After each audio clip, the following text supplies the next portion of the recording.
Samuel Eto one of the best striker of all time এবং arguably Africa মহাদেশের greatest ever player till date. এটোই football হিস্ট্রিতে একমাত্র player যিনি পরপর 2 বছর 2009 ও 2010 ইউরোপের দুটি ভিন্ন ভিন্ন ক্লাব 2009 পেপ গার্দিওলার বার্সেলোনা এবং 2010 জোসে মরিনিওর ইন্টারন্যাশনালের হয়ে ট্রেবেল জিতেছিলেন উইথ ইন্ডিভিজুয়াল স্ট্যান্ড আউট পারফরমেন্সের সাথে। ইয়াইয়া টোরের সাথে স্যামুয়েল এটোই এমন একজন প্লেয়ার যিনি আফ্রিকান প্লেয়ার অফ দ্য ইয়ার 4 বার জিতেছেন। ইন্টারন্যাশনালি ক্যামারুনের রেকর্ড গোল স্কোরার তিনি উইথ 56 গোল এবং ক্যামারুনের হয়ে আফ্রিকান কাপ অফ নেশন, যেটা আফ্রিকা মহাদেশের সবচেয়ে প্রেস্টিজিয়াস ট্রফি, সেটাও জিতেছেন 2 বার, 2000 এবং 2002 সালে। তো আসুন আজকের এই ভিডিওতে আমরা জেনে নিই যে ঠিক কতটা গ্রেট ছিলেন এই স্যামুয়েল এটো এবং এটো কি সত্যি আফ্রিকার গ্রেটেস্ট এভার প্লেয়ার।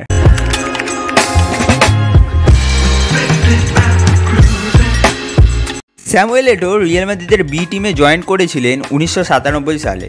তবে মাদ্রিদের বি টিম সেই সময় রেলিগেট হয়ে যায় স্প্যানিশ ফুটবলের 3rd ডিভিশনে, আর সেখানে নন ইউরোপিয়ান প্লেয়ারদের অ্যালাউ না থাকায় এটোকে লেগানেসে লোনে পাঠানো হয় 1997-98 সিজনটার জন্য। পরে সিজন শেষে স্যামুয়েল এটো মাদ্রিদে ফিরলেও তার পজিশনে তার কম্পিটিশন ছিল অনেক এক্সপিরিয়েন্স প্লেয়ারদের সাথে, তাই আবারও তাকে এসপ্যানিওলে লোনে পাঠানো হয় 1999 বছরটার জন্য। এরপর 2000 সালে স্যামুয়েল এটো পার্মানেন্টলি মায়োর্কাতে সাইন করেন এবং 2004 সিজন অবধি সেখানে কাটান।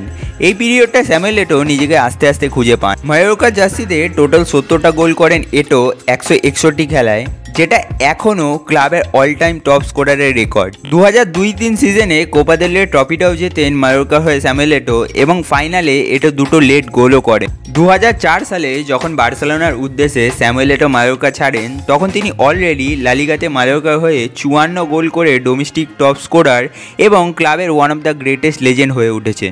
এটোর বার্সেলোনাতে মুভটা একটু কমপ্লিকেটেড ছিল, কারণ 2004-এ রিয়াল মাদ্রিদের প্রেসিডেন্ট ফ্লোরেন্তিনো পেরেজও চাইছিল এটোকে বাইব্যাক করতে, কিন্তু ইভেনচুয়ালি স্যামুয়েল এটো বার্সেলোনাতেই যোগ দেন 24 মিলিয়ন ট্রান্সফার ফিয়ের বদলে এবং এফসি বার্সেলোনার সবচেয়ে গোল্ডেন টাইমের কি প্লেয়ার হয়ে ওঠেন। এটো বার্সেলোনাতে তার ফার্স্ট সিজনেই লালিগা জেতেন। সেবার লালিগাতে এটো টোটাল 25টা গোল করেন এবং ভিয়ারিয়ালের ডিয়েগো ফোরল্যান্ডের সাথে যুক্ত টপ স্কোরার হন।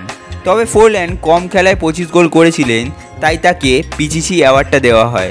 বার্সেলোনাতে নিজের প্রথম সিজনে ফ্রন্ট থ্রিতে রোনাল্ডিনিও এবং উলির সাথে এটোর এই ইম্প্যাক্টটা ইমিডিয়েটলি তাকে ভক্তদের কাছে স্টার বানিয়ে তোলে। এর পরের সিজনটা 2005-2006, যেটা বার্সেলোনার ক্লাবের হিস্ট্রিতে one of the best season, সেখানেও স্যামুয়েল এটো নিজেকে আরও ভালোভাবে রিপ্রেজেন্ট করেন। লালিগাতে এবার স্যামুয়েল এটো ভ্যালেন্সিয়ার ডেভিড ভিয়াকে বিট করে 26 গোল করে পিচিসি জেতেন এবং লালিগা টাইটেলটাও জেতেন।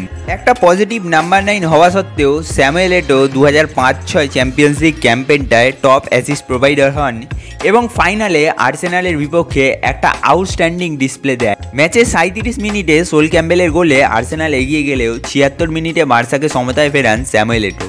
ঠিক তার 5 মিনিট পর জুলিয়ানো বেলেতি উইনিং গোলটা স্কোর করেন। বার্সেলোনা ম্যাচটা 2-1 জিতে ইউরোপিয়ান চ্যাম্পিয়ন হয়। এটো ইউরোপে তার এই পারফরমেন্সটার জন্য সেইবার ইউরোপা বেস্ট ফরওয়ার্ড অ্যাওয়ার্ডটাও পান। এছাড়াও এই সিজনে স্যামুয়েল এটো হিস্টোরিকভাবে 3rd কনসিকিউটিভ ইয়ারের জন্য African player of the year অ্যাওয়ার্ডটাও জেতেন। 2006-2007 সিজন শুরুতেই সেপ্টেম্বরে একটা ইনজুরি পিক করেন এটো। এরপর আবার 2007 সালের জানুয়ারিতে বার্সেলোনার হয়ে ট্রেনিংয়ে ফেরেন তিনি। এরপর এই পুরো সিজনটা জুড়ে স্যামুয়েল এটো এবং ফ্রাঙ্ক রাইকার্ড ও রোনাল্ডিনিওর মধ্যে বচসা চলতে থাকে এটোর খারাপ ব্যবহার নিয়ে। 2008 সালে বার্সেলোনার কোচ হন পেপ গার্দিওলা এবং ইমিডিয়েটলি অ্যানাউন্স করেন যে রোনাল্ডিনিও, ডেকো, স্যামুয়েল এটো কেউই তার প্ল্যানের পার্ট নয়। রোনাল্ডিনিও এবং ডেকো ক্লাব ছাড়লেও স্যামুয়েল এটো কোনোভাবে ক্লাবে থেকে যান। যদিও পুরো সিজনটা জুড়ে পেপ গার্দিওলা এবং স্যামুয়েল এটোর মধ্যে ডিসআর্গুমেন্ট চলতেই থাকে। পুরো সিজনটায় এটো মাত্র 18টা লালিগা খেলায় টোটাল 16টা গোল করে। তবে 2008-2009 সিজনটায় এত কন্ট্রোভার্সির মধ্যেও স্যামুয়েল এটো নিজেকে এক নতুন মাত্রায় খুঁজে পান। লালিগাতে টোটাল 30টা গোল করেন, লালিগা টাইটেলটাও জেতেন। তবে এবার আবারও সেই ডিয়েগো ফোরল্যান্ডের কাছেই মাত্র 2 গোলের ব্যবধানে পিচিসি হারেন। এটো চ্যাম্পিয়ন্স লিগ ফাইনালেও ম্যানচেস্টার ইউনাইটেডের বিপক্ষে ওপেনিং গোলটা করেন। বার্সেলোনা ম্যাচটা 2-0 গোলে জিতে হিস্টোরিক টেবিলটা কমপ্লিট করে। ফ্রন্ট থিও লিওনেল মেসি 38 গোল, স্যামুয়েল এটো 36 গোল এবং থিয়েরি হেনরি 26 গোল করেন পুরো সিজনটায়। 2009-10 সিজনে স্যামুয়েল এটো জোসে মরিনিওর ইন্টার মিলানে যোগ দেন এবং তার এক্সচেঞ্জে এন্টার বার্সাকে দেয় 46 মিলিয়ন এবং ইয়ং জালাতান ইব্রাহিমোভিচ। ওপর থেকে দেখলে ডিলটায় বার্সেলোনাকে লাভবান মনে হলেও প্র্যাকটিক্যালি ইন্টার মিলান লাভবান হয়েছিল স্যামুয়েল এটোকে পেয়ে। পুরো সিজনটায় স্যামুয়েল এটো যেভাবে ট্যাকটিক্যালি জোসে মরিনিওকে সাহায্য করেছে সেটা ছিল আউটস্ট্যান্ডিং। সিজনটায় ইন্টার মিলান টেবিল জেতে এবং স্যামুয়েল এটো হয়ে ওঠেন ফুটবল হিস্ট্রিতে একমাত্র প্লেয়ার যিনি দুটো ভিন্ন ক্লাবের হয়ে পরপর টানা 2 বছর ট্রেবল জিতলেন। 2010-11 সিজনটায় স্যামুয়েল এটোর জন্য ভালোই যায়, ক্লাব ওয়ার্ল্ড কাপও জেতেন তিনি এবং টুর্নামেন্টটায় বেস্ট প্লেয়ারও হন। তবে 2011 আগস্টে ইন্টার মিলান ছাড়েন স্যামুয়েল এটো এবং যোগ দেন একটি রাশিয়ান ক্লাবে। 2011 থেকে 2013 তিনি রাশিয়াতে কাটালেও আগস্ট 2013-তে টপ ইউরোপিয়ান লিগে আবার কামব্যাক করেন তিনি। এটো 1 বছরের চুক্তিতে চেলসিতে যোগ দেন এবং স্ট্যামফোর্ড ব্রিজে নিজের শর্ট কেরিয়ারে কিছু মেমোরেবল পারফরমেন্সও দেন। আগস্ট 2014-তে স্যামুয়েল এটো আরেক ইংলিশ ক্লাব এভারটনে যোগ দেন 2 বছরের চুক্তিতে।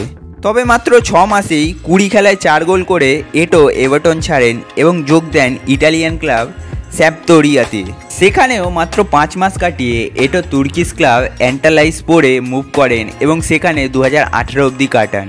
অ্যান্ড ফাইনালি 7ই সেপ্টেম্বর 2019 38 বছরের স্যামুয়েল এটো অফিসিয়ালি ফুটবল থেকে অবসর নেন। ওভারঅল ক্লাব কেরিয়ারে 732 খেলায় 364 গোল এবং 123টি অ্যাসিস্ট এবং ইন্টারন্যাশনাল কেরিয়ারে ক্যামারুনের হয়ে 118 খেলায় 56 গোল করেছেন তিনি। স্ট্যাটিস্টিক্যালি স্যামুয়েল এটোর কেরিয়ারটা ঠিক যতটা ভালো, অ্যাজ এ টিম প্লেয়ার বা টিম ট্রফির দিকেও স্যামুয়েল এটোর কেরিয়ারটা ঠিক ততটাই ভালো। তবে আপনার কি মনে হয়, স্যামুয়েল এটোই কি আফ্রিকার গ্রেটেস্ট এভার প্লেয়ার? আপনার মতামত আমাদেরকে কমেন্টে জানাতে ভুলবেন না। দেখা হবে আপনাদের সাথে পরের ভিডিওতে।